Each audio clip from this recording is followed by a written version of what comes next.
it is on you to, keep the conversations going and keep those connections fresh. Yeah, the one thing I'll add to that, I think that was good. Building a relationship won't just be one interaction, right? That's the whole building.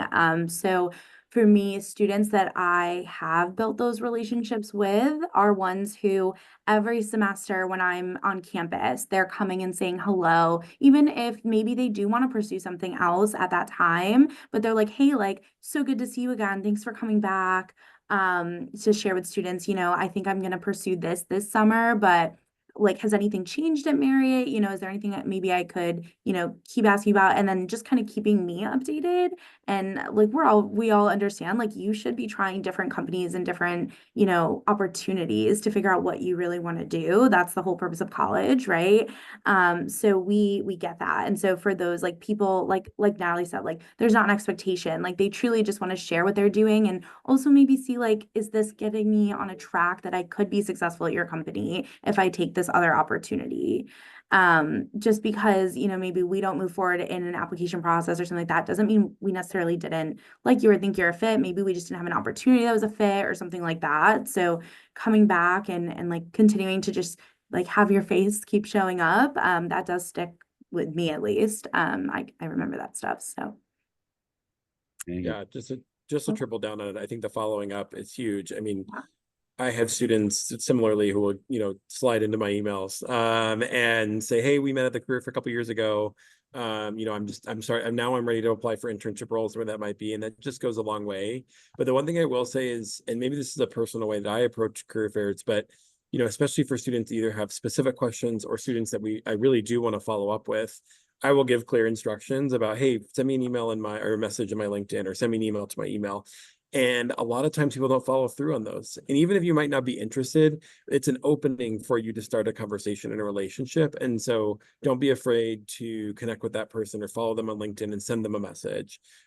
We get a lot of messages on in every platform. And so, we're always trying to get to them. But I think where you can create those personal touches of like, oh yeah, you told me to follow up about XYZ thing, that really helps us, remember that conversation, or remember that you're persistent. And I know that that's a skill that I can share with hiring managers, for example, when trying to elevate your application, is your persistence and your ability to kind of stand out among the other folks that are interested as well.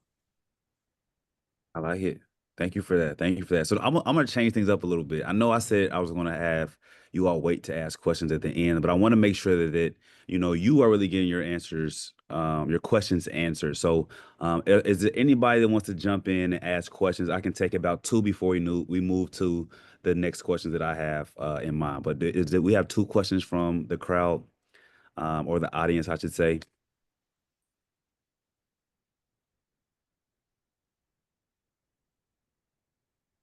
Don't be shy. Don't be shy. It's all good. All right, perfect. Well, we'll keep it moving right along. And now we're going to talk more about the personal brand and how this is going to be important. So I would like to get a volunteer for you all to go in and do your Howard intro. I know that's something that is dear to us here at Howard University. So do we have one representative who would like to share their Howard intro with our panelists today? I can do that. All right, let's do it. Let's do it. All right, let me turn my camera on real quick. Okay. Hi, my name is Zachary Marshall. I'm a freshman computer information systems major from Houston, Texas.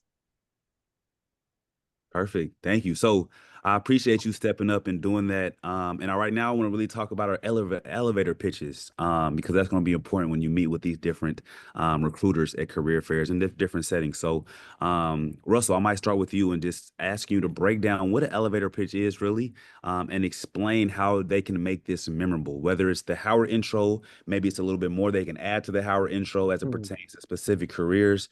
But just give us your thoughts on, the importance of the elevator pitch and kind of break that down for our students. Yeah, absolutely. I think of an elevator pitch is really the talk track about yourself. And I think when I give advice to folks about how to even start about thinking about their elevator pitch, I always say the first question in an interview is always going to be, or usually will be, tell me about yourself and why you're interested in this position. And a lot of students that I work with, tend to fumble that first part of that question. And it's the easiest one. It's about yourself and what your experiences are. And so this is a great way if you take time to think about what that first part of that question is going to be. Tell me about yourself in a very concise way. It can come across really strong, whether you're in an interview or at a career fair.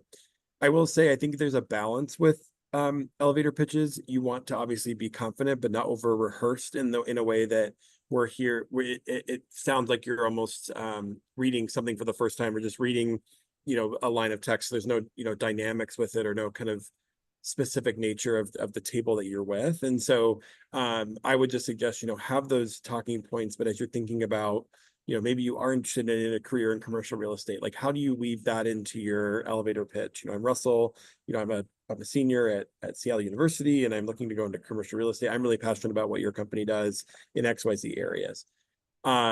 So those are really ways that you can kind of make it unique in an easy way. But I would say at a minimum, start kind of putting down on paper who you are, what your interests are, and what you would want someone to know about you if you were going from the first floor up to the 10th floor of an office building, and you had that time to introduce yourself. Yeah, I think Russell is spot on. And I think your elevator pitch should be fluid. As you're talking to different companies, you're talking to different individuals. Sometimes you're going to be able to link together, your prior experience with that individual that you're talking to. And sometimes it's more on a personal level. If you've done sports, if you're from a certain area who has, common interests, just your hobbies in general. If you like being in nature, there's things that you can kind of bring into your elevator pitch to show both your skill sets and then who you are as an individual. Because while you're looking for opportunities, you're also looking for a company that allows you to be your most authentic self and that you enjoy being at. So you want to make sure that all your bases are covered. And again, don't ever feel super stressed about your elevator pitch, because that's kind of just your intro. You're going to have a conversation after your spiel. So if you forgot something, if you want to add something else in, you'll have that opportunity. So yes, it is important. Don't be afraid to brag on yourself and really just highlight all of the great things about you. Yeah, I really like all of that. I'm gonna add one little thing just going off of that they kind of mentioned. I know when I was in school and somebody was like, "What are your skills?" or like, "What do you want to do?" and I had no idea. I still don't. I'm still, going with where the opportunities are and where my passions go to. And that is okay as well. That doesn't mean you shouldn't come or that like you shouldn't be talking to the companies. But if you do have something that you are very passionate about, like I want to go into commercial real estate, right? Or I want to do something, that's something to include in the pitch. But if maybe you're like, I'm studying this and I also have interests in marketing and sales and this, like what does your company offer? And then as we're talking, right, you can kind of see like, okay, is this exactly what I think it is? Is this what I would want to do? So that's okay. Like it is totally okay to be like, I don't really know, but like this is sort of what I'm thinking. Completely on board with that. I still say that to this day. So just something to kind of keep in your mind too if you aren't quite sure. Yeah. Okay, I like it. I like it. So again, we're staying on the topic of personal brand. So I really would like to know your perspective as recruiters and people that hire, young talent. How can students develop their personal brand? Is it their attire? I know that stands out. That can make a great impression. We're talking about elevator pitches. But how can these students really make a strong personal brand that really stands out to professionals like yourselves who are looking to bring on new talent? Ronnie, I'll start with you on that one. Yeah, definitely. So I think it was mentioned a little bit earlier, but important to look for a company where you can be your authentic self. And at Marriott, we really do care about our culture and the people at our company. So in our interview process for any position, and as we talk to you, we're looking for people who have that mindset, that mindset that they want to take care of people, and that's the business we're in, right, at Marriott. So that's something that we look for. So like if you are asking questions like, how was your trip in? Or, just things like that to get to know us as well, or get to know our company. Like, oh, I just saw in the news you have a partnership with MGM, stuff like that, where it's showing like, I'm interested in this. I'm not wording it right, but like maybe your personal life came into contact with our company or with me or with an experience that we can find that's shared. That's a great way to make a connection. I always remember that when we can talk about something that, makes you you, and we can find a way to connect. I hope that made sense. Sort of did. Okay. I think a really great thing about your personal brand is that it evolves with you.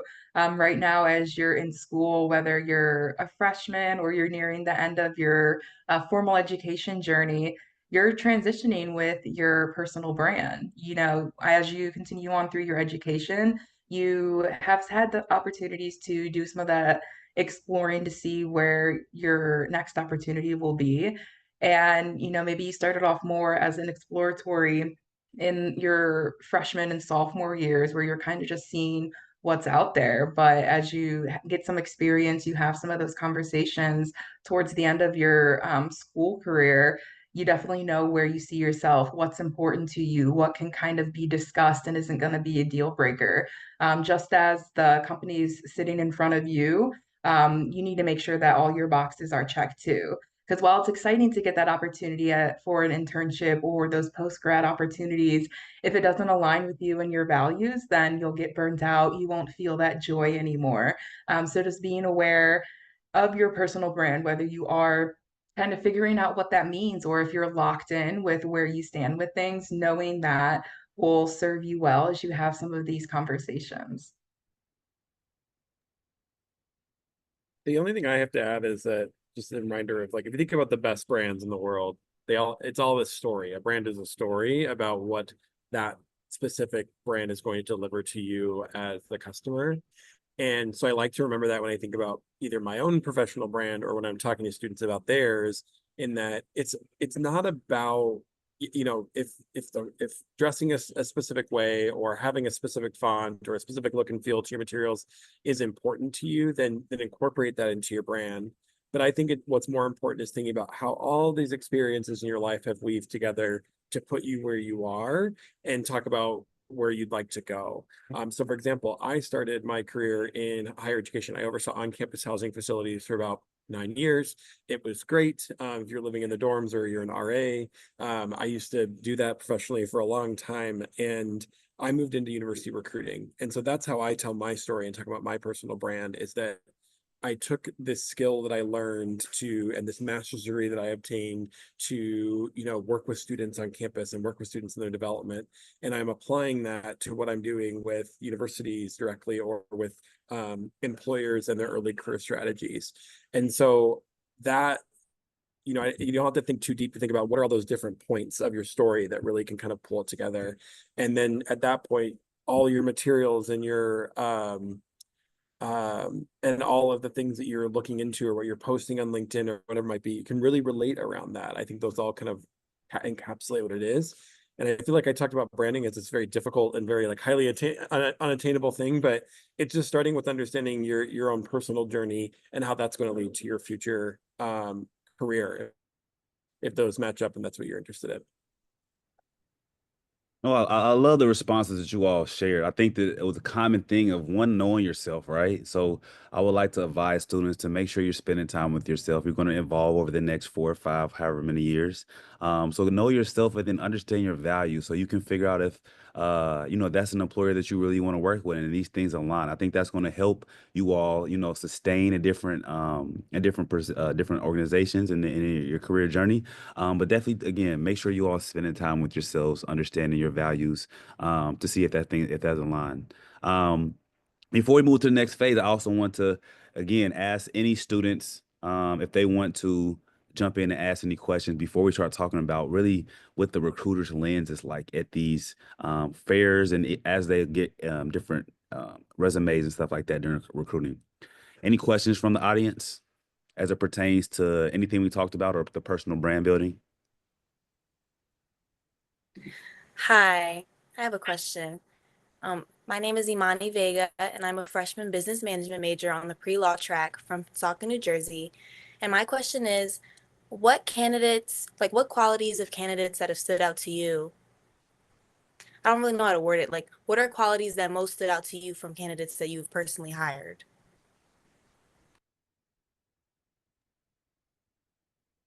Yeah, I can start. So I kind of said it before, but first of all, those that can make a connection in the interview process with us, and really are people. That still means you can be introverted, but that you still enjoy having conversations with people and getting to know them. But as I'm looking at a resume as well, I love to see things you're involved in outside of school. And that doesn't mean you have to have 50 clubs on your resume, even one or two where you've dedicated your time outside of your studies, but also not a social kind of thing. That's important too. Something, that does encourage professional development or shows your interests. I love to see that, just to see that you have expanded yourself and your skills and taken that lead to do that. I would say for me, like for example, someone reaches out on LinkedIn because they're interested in the line of business that I support, them coming into the conversation just prepared and asking fine details that, you can't find the answers to on a career site. And just questions that kind of throw me off, to be honest. Like I can answer questions about the culture all day, about what the work-life balance is, but once you get, very unique with your questions, that will really stay top of mind on the recruiter side.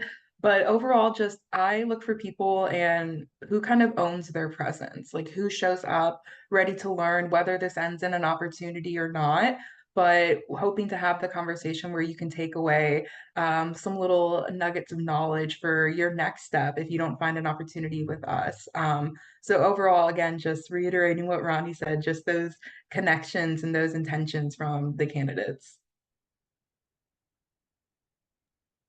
The only thing I would add to, I think the other thing to remember is that if you're talking with the recruiter specifically, there is a recruiter making a hiring decision for any role. I think there are some opportunities where, they are empowered to do that unless it's, or someone working on our team. And so remembering that we are your champions through the process. And so I feel like the candidates have been most successful that I've been able to elevate have really been the ones that I can tell the story pretty quickly and succinctly to a hiring manager or kind of explain why, that person's skills or experience would be important for the team that they're applying for. So, I think remembering that as you're going through it Amani, I think you put on community service. It's all great stuff. And if it's on your resume, it's great things to kind of, as you're having conversations or as you're, talking through the interview process, bringing those things up to talk about kind of what your involvements and your experiences are, because you can get work experience or professional experience through any type of club, organization, community service. And if you can tie that into what you're applying for, what you're doing, I think that makes a really excellent candidate. And when you're maybe not on the call and I'm trying to sell a candidate to a manager, it's a great way for you to be kind of acting on your own behalf without you actually being present in the room. That's great. Thank you all so much. I Thank you think for that. Chase, you have a question? Yes, I do. First of all, I want to thank the panelists for coming. I really appreciate it. I know we all do. My name is Chase Johnson. I'm a senior history major, sports management minor from Pasadena, California. And my question is, are there any questions that you guys have heard in the past or types of questions that stand out that or help somebody stand out? I mean.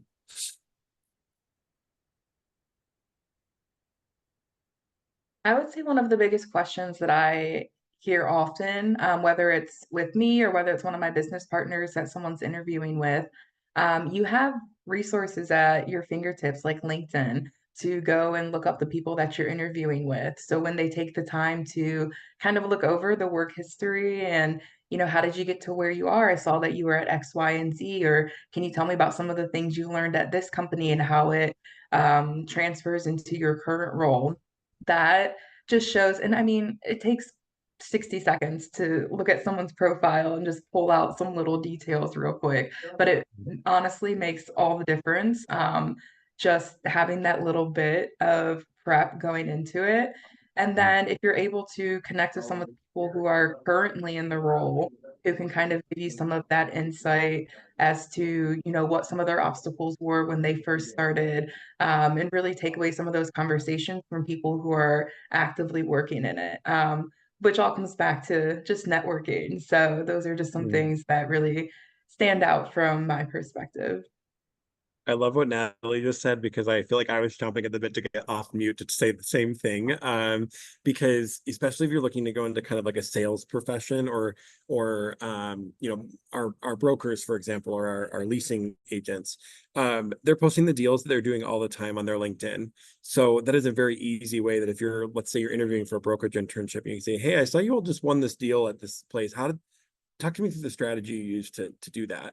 That is such a simple way for you to just show your interest. And you actually didn't have to do any work. You just had to follow someone and kind of look them up before the interview or remember that you had seen, you know, a post before. So if you're uncomfortable connecting with people on LinkedIn, follow them, which is a way to kind of look at what they're doing without being one of their connections. And you'll see all of the content that they're posting in articles and their deals or whatever it might be. And sometimes you can find some really great people in an office that are posting 3 times a week. So it makes your job super, super easy when you're wanting to ask questions or be specific or want to stand out with your preparation. I love that. Yeah, because it doesn't take as much work to do. A question I get that always like surprises me, which I think Natalie, you were saying that questions that like kind of throw you off, but I like it. Like I have the answer, I'm just not used to answering it. Is when somebody does just a quick search like on our Mary Career site and sees a role like not an entry level role, something far out, and is like, this role sounds interesting. What do I need to do to prepare myself to get to that? Or like, how do you see somebody getting to that role? Or is there a way to do something similar to this, in an entry level role as I come as an intern or out of college? Like something like that that just shows you did a quick search, you saw what we had open. Going along with what Russell said, like if we post jobs on LinkedIn, like doing a quick look at that job, how do I get in? How do I make a difference there? Like kind of shows, okay, like you had a little bit of interest that you saw what we're hiring for, looked at it, thought maybe you could be a fit, or in the future you could be a fit and want to know how to get there. So definitely is like, I know it does take a little bit of a quick search and a little extra work, but that can really go a long way in my book. Thank you, guys.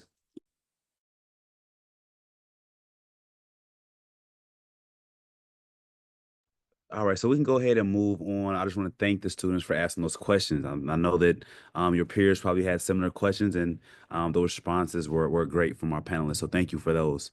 As we look more and transition to the last session section for the day, I really want to talk about the lens that the recruiters have when recruiting and things of that nature. So again, I think that we talked about this a little bit, but maybe what are some other unique ways or strategies that students can network in various industries? So obviously we have the career fairs at school. We talked about LinkedIn. Are there any things in the community or maybe tap into alumni? And I don't want to share too much, but I want to get your perspective on just unique ways that they can build their network for career opportunities. I think any clubs or organizations that you're part of in school are huge. I know a lot of organizations have people coming to visit your club for a guest speaker or judging a competition, and those are really easy people to connect with, and you already have a built-in kind of way to say, hey, we met at this event, or you came and spoke to my club and I was interested about XYZ thing. And keep those connections going. And I would say the second thing that I would do is if you ever are talking to anyone who works in a business that you're looking to go into or an industry, always end the conversation by asking them to connect you to someone else that might be able to kind of walk you through a specific area of interest. And it's awkward. I will tell you right now, it is very awkward. I always miss it when I'm having those conversations, but it's a great way to continue the conversations on because, you may connect with Natalie, but you can't connect with Natalie every month. I don't know, Natalie, your schedule, but I assume you won't be able to connect with Natalie every single month. But you might be able to build up your rapport of they may introduce you to one person or introduce you to someone else who will introduce you to your future intern manager or full-time role manager. And that's just a great way to just continue networking. And it's one sentence, right? And all you have to do is think about one thing you want to learn more about the company and ask, is there someone in your network that I might be able to speak with? And I think most people are willing to have those conversations or to pass you along to those folks, or at least see if there's people who might be interested in taking a meeting. Yeah, I can agree that I have, depending on where your interest lies, what market location, what segment of the business, I have people kind of can to continue the conversations. Because, you got all the info you needed from me. So I want you to be able to expand and ask more questions, especially as you get more business specific. So definitely always ask who you can talk to next. But a big thing too is at the end of the day, the worst they can do is just not respond to you. So send messages to everyone, send them, you never know where that might lead you. And, have some meat potatoes in your messages. Don't just connect and expect them to start the conversation. Um, Connect with the message, whether you met them somewhere, whether their company that they work with kind of spikes your interest or the role that they have, whatever it is, include that in your message because they will be more inclined to respond versus just thanks for connecting. That's great, but there's no context to it. And so again, just be resilient as you're going through these career fairs and the recruiting season.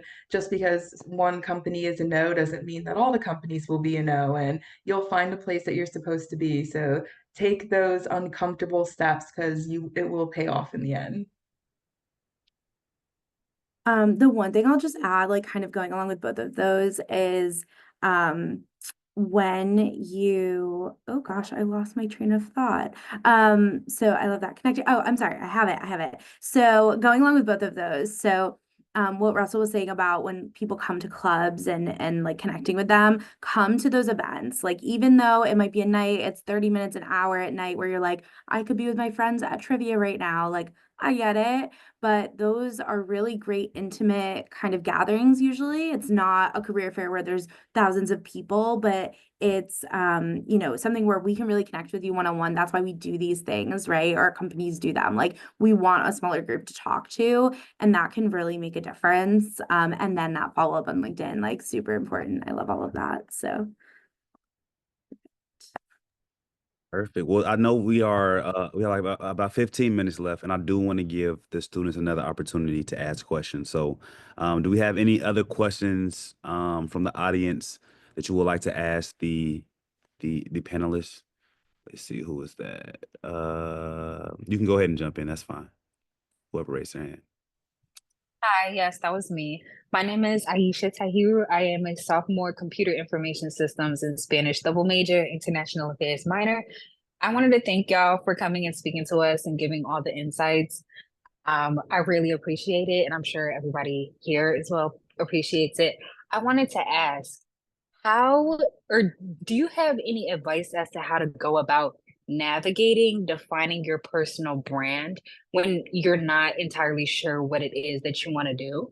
As an interdisciplinary student, I'm studying several different things, and it's kind of hard to connect them all, and it's harder to figure out what I want to do professionally. Is there any advice you could give to that?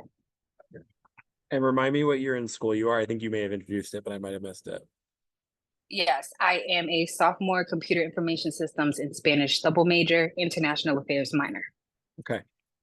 Much smarter than me. I'm saying that right now, but I think the first thing is thinking about what drew you to those majors and to that line of study first.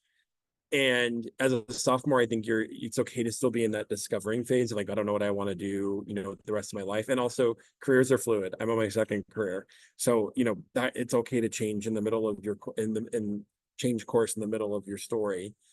But I would say, I think go back to thinking about why you chose those majors and think about what really interests you. And as you're having conversations with employers, use that as your A/B testing to say, I got into computer science because I was interested in XYZ thing.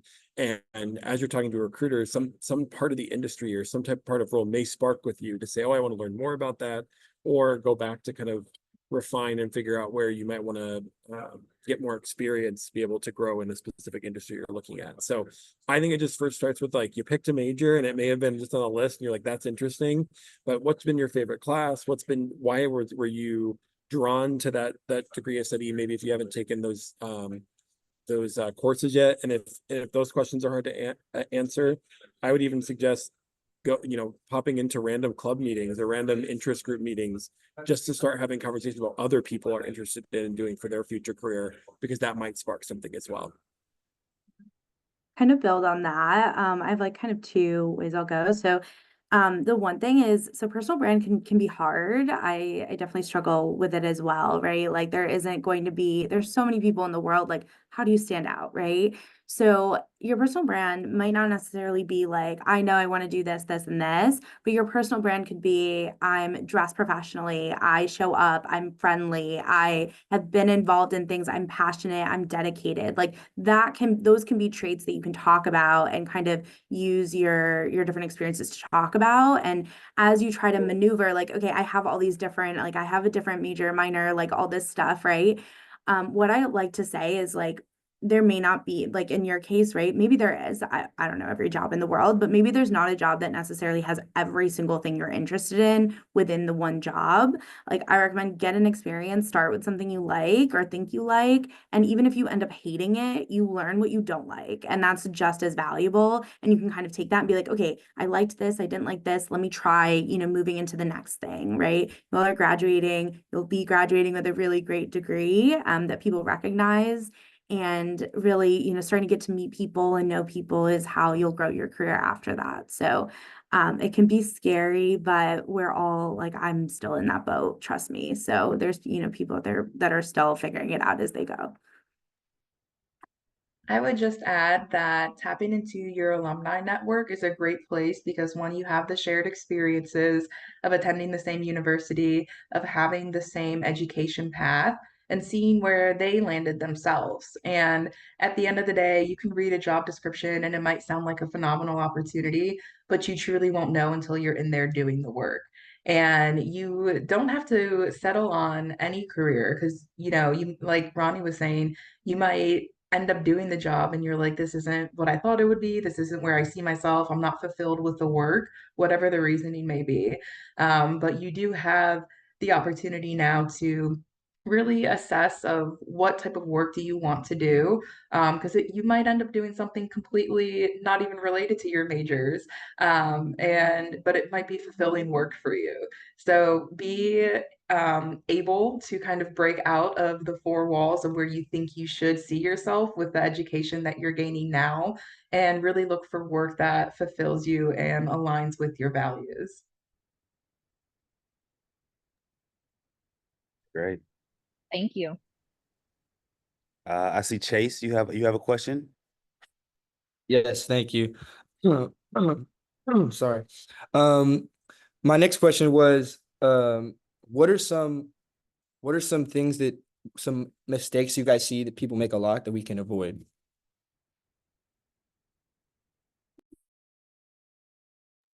I would say one thing for me in my role is seeing someone who doesn't know what they want to do, but isn't taking the time to have those conversations to figure out what would be a fit.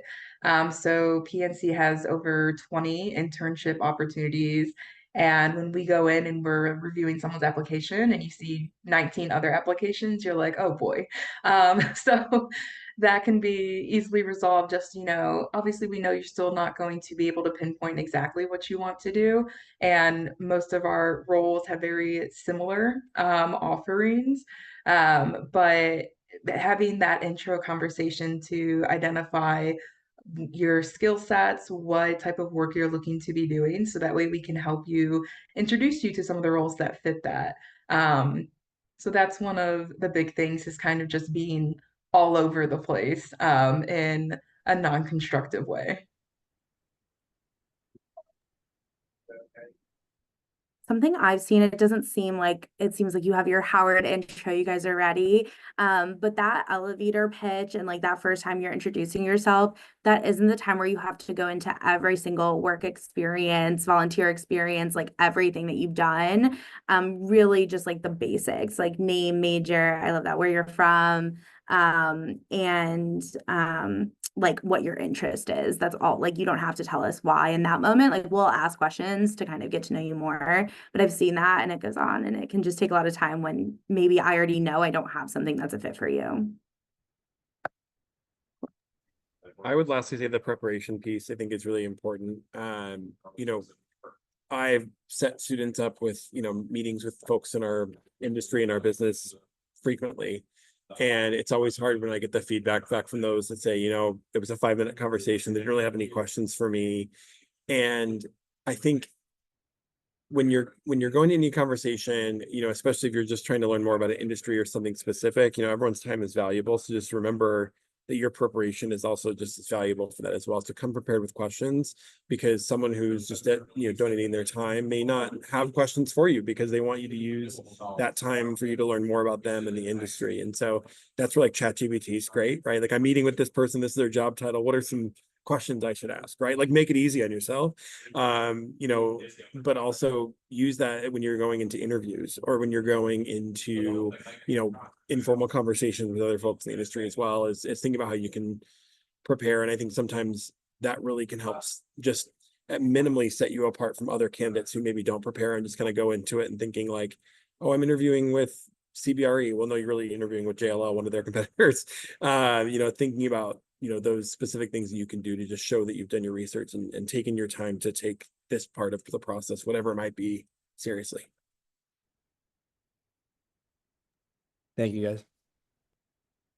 I like it. Any other questions? Lauren, go ahead, give it a shot. Hi, my name is Lauren Oliver. I'm a sophomore computer science major from North Carolina. And my question is, when you are looking at someone's LinkedIn, what are some of the things that you look for or you find that are missing that you would want to see on there? I can jump in on this one. I think the biggest thing is complete profile. So even down to the you know, the photo that you picking a photo, picking a cover photo, isn't as important. But I think just thinking about how you can complete as many sections as you would like, or as you can fill. And so that even comes down to even your personal summary as well. So I think that's the biggest thing is, you know, sometimes when I click on someone's LinkedIn, you know, and it's incomplete, to me, it shows, you know, you're just doing this to put this on your resume versus it's a very strategic tactic of your candidacy that you're using. So I think that's the biggest thing. And then every once in a while, going back to your profile and auditing the things that are on there to make sure that that's still correct, because you're going to put a lot on there now that maybe you don't need in 3 years. And so, you know, you don't have to keep everything you've ever done in your life on there, which I'm probably guilty of doing if you look at my LinkedIn. But it's a great way. It's meant to enhance your resume, especially if you're linking your resume to your LinkedIn as well. I'll second that. Definitely big for me is the updating it. I love that about the description that you can do. What is that called? The personal summary or description on LinkedIn. Yeah.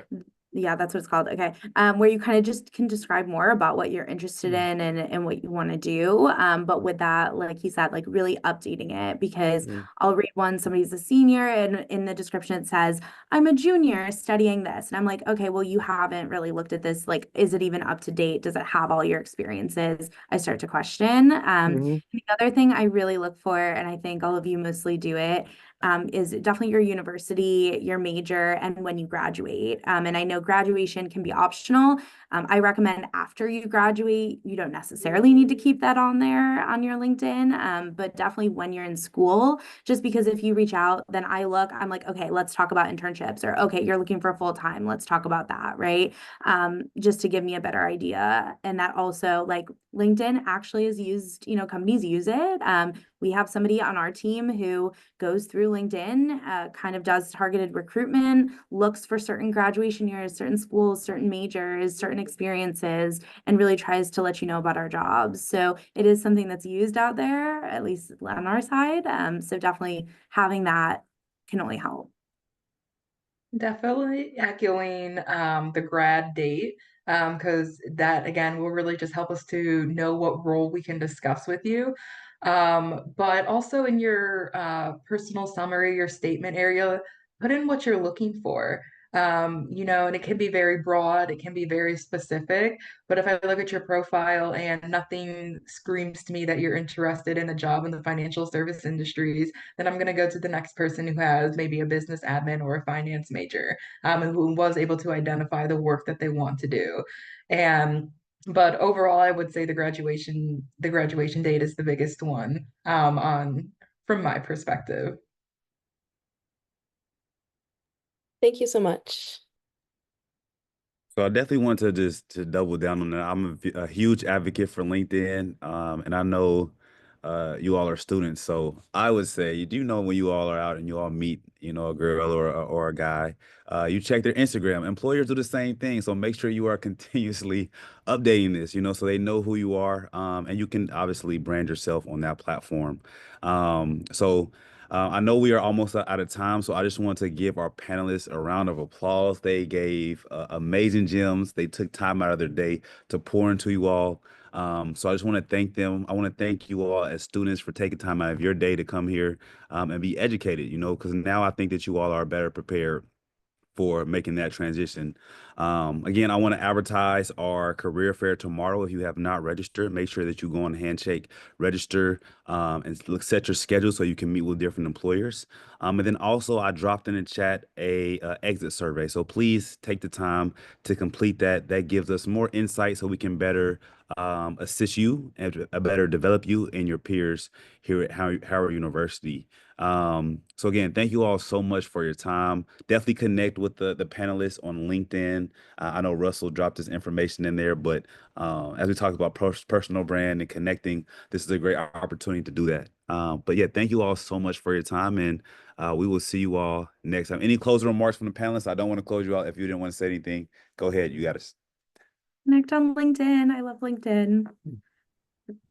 Even if you weren't planning or didn't want to go to the career fair, still plan to go to the virtual fair and start practicing now, even if you're a first year student. Go. Yeah, thank you all so much for joining us. It was great to speak with you. Thank you guys. Thanks, All everyone. right. Thanks. Y'all have a great day. Thank you, guys. Bye. Thank you.